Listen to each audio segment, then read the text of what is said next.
Controversial punt return leaves Iowa baffled in brutal loss to Minnesota.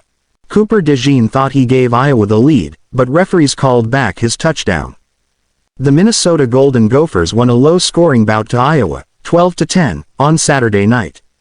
But the result looked to be a Hawkeyes victory late in the game until referees called back a controversial punt return.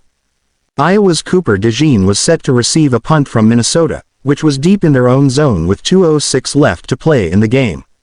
The Hawkeyes' defense forced a 3-and-out, giving their offense an opportunity to go down the field with good position to win the game. When the punt was away, DeJean immediately noticed that the ball was going to be short, so he pointed at where the ball would land for his teammates to recognize its spot. In doing so, DeJean was also waving his left hand, though it didn't look to be a clear fair catch signal.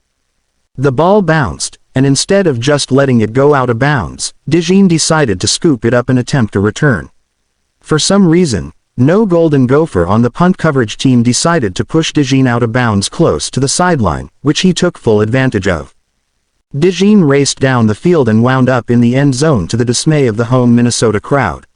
Meanwhile, Iowa was elated that DeJean was able to score on what looked to be a simple change of possession, giving them a 16-12 lead with less than 2 minutes to play.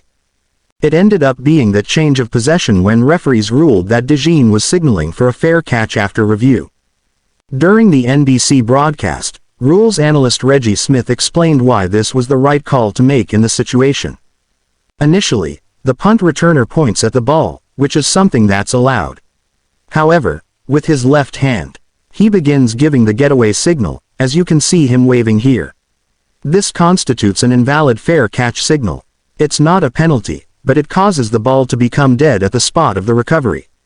Proper ruling.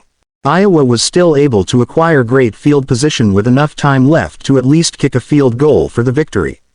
But the possession ended with an interception by the Golden Gophers to secure the win.